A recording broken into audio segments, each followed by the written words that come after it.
Salve, salve, galerinha do bem, graça e paz, que Deus abençoe ricamente você e toda a sua família. Deixa eu tirar esse cinto aqui, tô parado aqui numa sombra, dei uma parada para esfriar a máquina. Estou em União Bandeirantes, estou a trabalho aí da Rolinet Fibra, está inaugurando uma loja aqui em União Bandeirantes, terra de gente boa, quero cumprimentar. Aqui é um distrito da capital Porto Velho, capital do estado de Rondônia.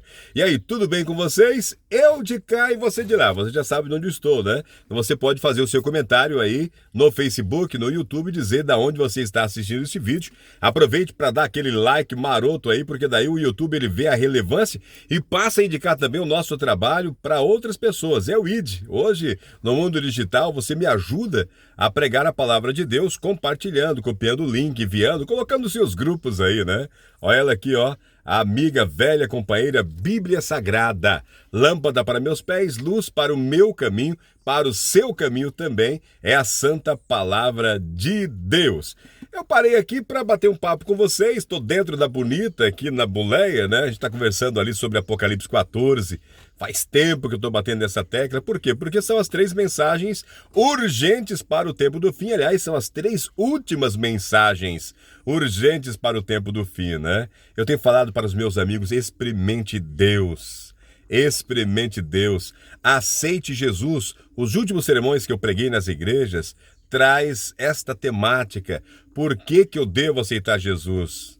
Porque é o único que pode nos dar salvação, é o único que pode nos levar para o céu. Ele é o caminho, ele é a verdade, ele é a vida. Ninguém vai ao Pai se não for por ele. Por que eu devo permanecer em Jesus Cristo? Porque eu preciso produzir bons frutos, frutos espirituais. Eu preciso estar ligado a essa videira verdadeira, né? Pois é, e se eu não estiver ligado a essa videira, eu não vou produzir frutos.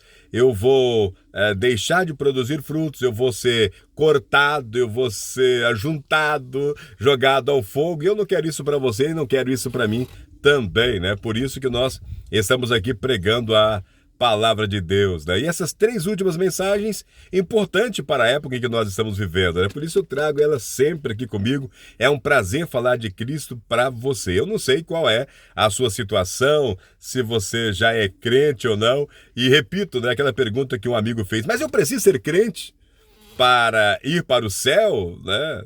É preciso ser crente, tá? Você precisa ser crente. A Bíblia vai dizer que aquele que crer e for batizado, né, será salvo. Tá? Agora, é importante então que você faça um estudo bíblico, né? Se aproxime da palavra de Deus, permitindo que ele fale com você, né? E você abre o seu coração, ele entra, ele faz morada e eu tenho certeza que coisas incríveis e maravilhosas irão acontecer com você, com a sua família. É uma mudança radical para melhor. Isso eu posso garantir, eu estou falando por experiência própria. Então eu não canso de pregar a palavra de Deus. Aí, estou aqui rodando, né? Falei, vou dar uma parada para dar uma esfriada na máquina, vou aproveitar e bater um papo aqui com os meus amigos, né? Eu considero você aí meu amigo, meu irmão, e eu quero te conhecer lá no céu. Se eu não conhecer aqui na terra, quero te conhecer lá no céu. A gente vai bater um papo lá, né? Então, eu estou falando da terceira mensagem angélica, e do terceiro anjo ali, ele vai fazer uma advertência bem pesada, né? Então pega a sua Bíblia aí, vamos orar. Ore comigo, ore por mim também, tá? Querido Deus, amado Pai, em sua presença nós pedimos, Senhor, perdão pelos pecados, perdão pelas falhas. Lhe agradecemos porque o Senhor tem cuidado de nós, está preparando um lugar maravilhoso para todos nós e seu Santo Espírito continua trabalhando em nossas vidas. Abençoe esse irmão, essa irmã, a família, abençoe a todos, Senhor. Eu te peço em nome de Jesus Cristo. Amém. Amém? Então, mais uma vez, que Deus te abençoe ricamente, tá?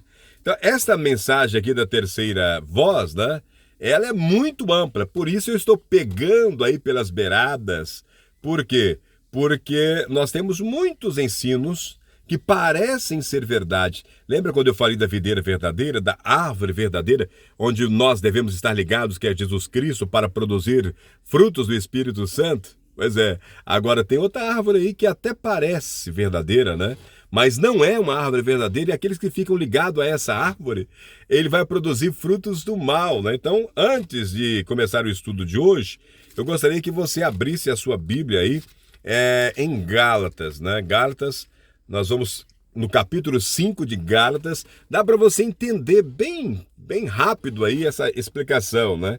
Gálatas capítulo 5 fala as obras da carne e fala do fruto do Espírito, tá? Gálatas capítulo 5, a partir do verso 16, e você percebe então que há essas duas árvores e você pode escolher em qual você vai ficar ligado. Agora, tem muita gente que nem tem a opção de escolha por não conhecer mesmo a palavra de Deus, né? Talvez esteja falando para a pessoa que não tem, né? Não tem esse conhecimento prático, né?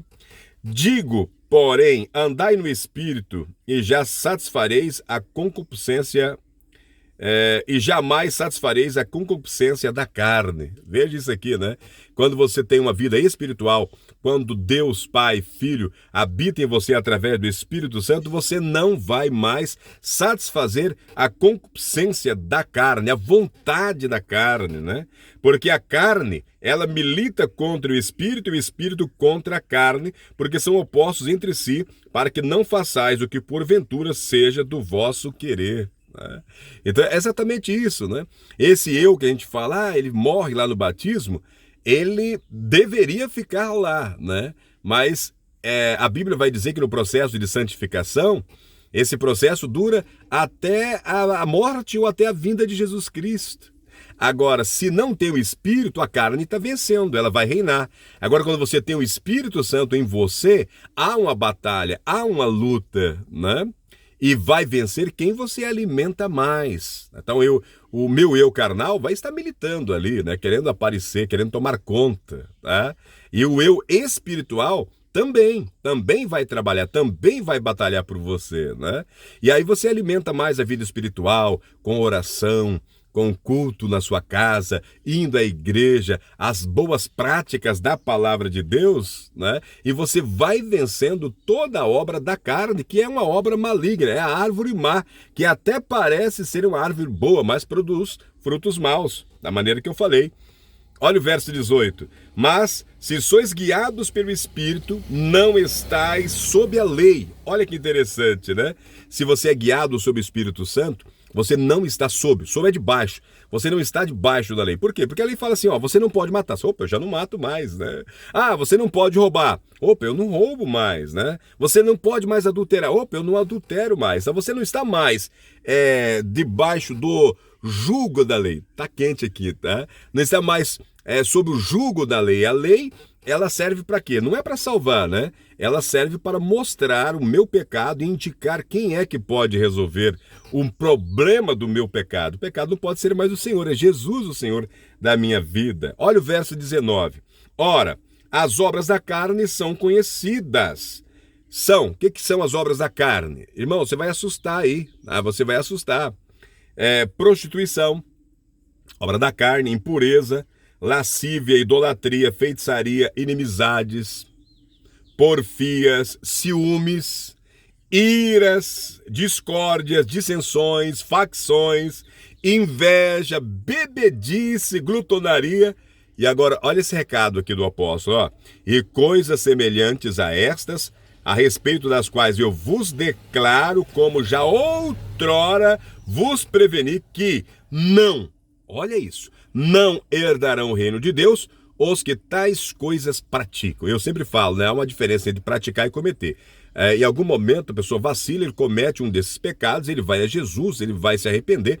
O Espírito Santo vai trabalhar na vida dele, vai levar ele a um arrependimento sincero e vai levar ele a uma conversão. Conversão, ele vai deixar de praticar, vai deixar de cometer aquilo, né? Agora, quando a pessoa pratica, ele até comemora o pecado, tá? Agora, você que está ligado na videira verdadeira que é Cristo, vai produzir o fruto do Espírito Santo. É amor.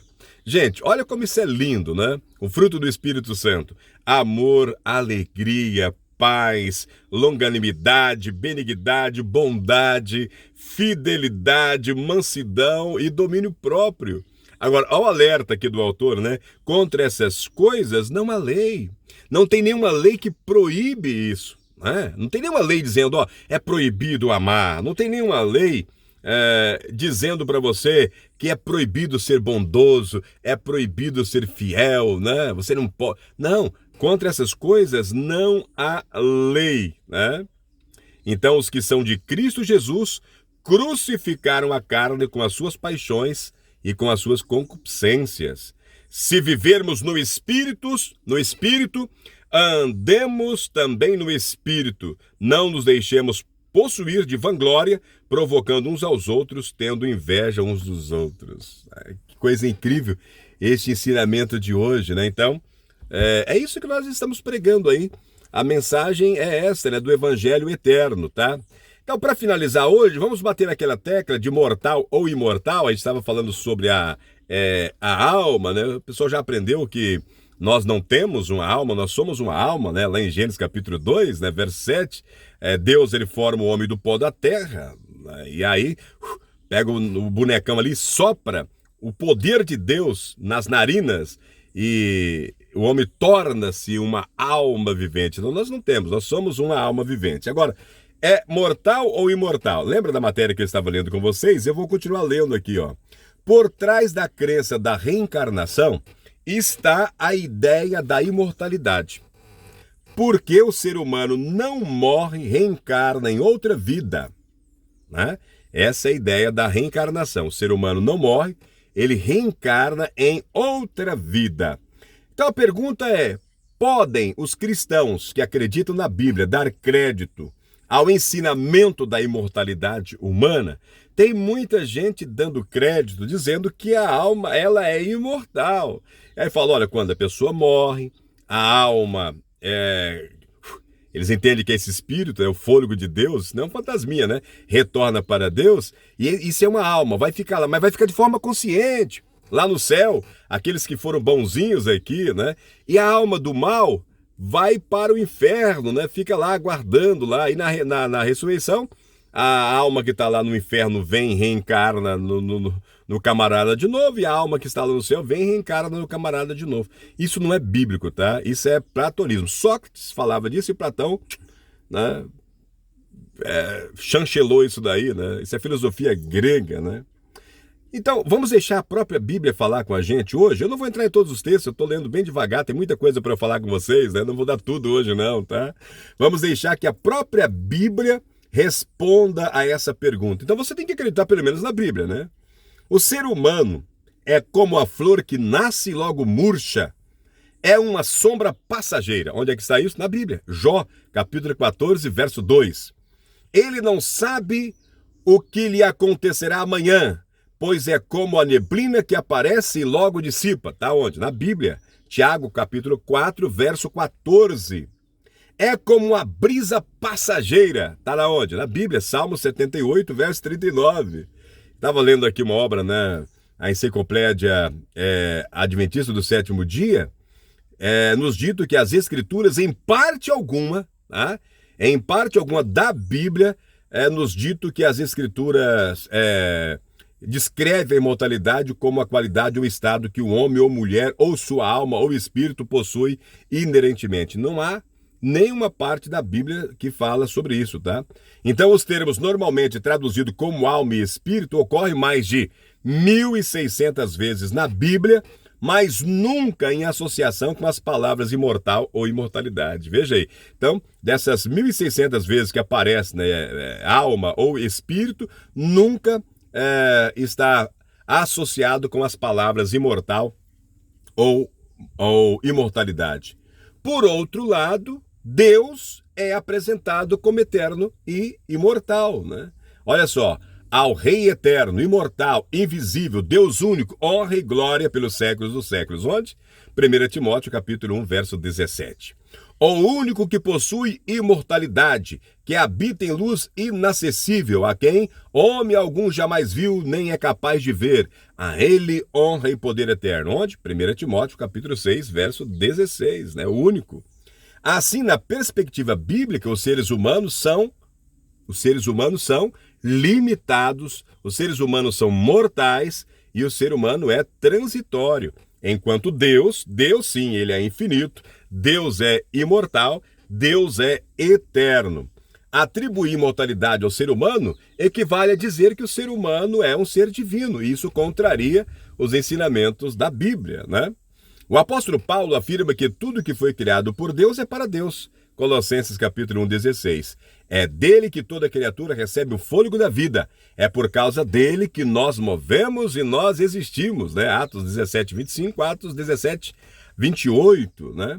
De modo que o ser humano foi criado para viver, sim, eternamente, pois recebeu o sopro de vida de um Deus que é eterno. Não faria sentido pensar que Deus iria nos criar para, então, morrermos, né? Tem sentido, não tem nem graça, tá?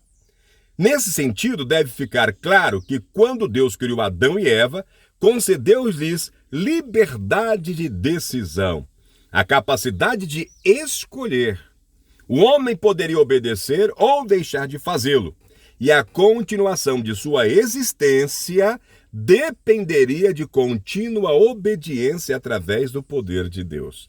Assim, a sua posse do dom da imortalidade era condicional, né? Se o homem continuasse firme ali, obedecendo a Deus e não a Satanás, o homem foi criado então para ser imortal, mas ele podia escolher. E a alma que pecar, essa morrerá, né? A Bíblia relata isso bem claro. Então, a Bíblia vai dizer, olha, a alma que pecar, essa morrerá. E depois a Bíblia vai dizer que todos nós pecamos, todos nós estávamos destituídos da glória de Deus. Por isso que nós precisamos de Jesus Cristo, o nosso Salvador, né? Jesus. No próximo vídeo eu vou falar então por que nós morremos, né? Ali do texto de Gênesis 2:17, ali é a primeira passagem bíblica que faz referência à morte, tá? E ali já tem uma advertência de Deus para que Adão e Eva não comessem da árvore do conhecimento do bem e do mal, porque no dia em que dela comessem, morreriam. Então foi Deus que falou, olha, o dia que vocês desobedecer, e desobediência a Deus é pecado, tá? Toda vez que você desobedecer a Deus, você está pecando, então é digno de morte. Tá? Então, para que você não tenha morte eterna, alguém teve que morrer no seu lugar, mas não é automático também, né? Você tem que aceitar Jesus como o seu Salvador, como aquele que tomou o seu lugar naquela cruz. Aquela cruz estava preparada para você e para mim, né? E você permitiu, então, deu a ele, né? De tomar o seu lugar ali na cruz, né? Então, o nosso pecado, a nossa transgressão, conforme Isaías, recai sobre ele, mata ele, Jesus, né? Quem matou Jesus foi eu e você. Os nossos pecados. Quando? Quando nós aceitamos a morte substituta do Cordeiro de Deus, né? Então, por que nós morremos? Porque nós pecamos. A Bíblia diz, né? Deixou isso bem claro, era condicional a vida eterna, né? Se eles não pecassem, viveriam eternamente. Se pecassem, se desobedecesse a Deus, a alma que pecar, essa morreria.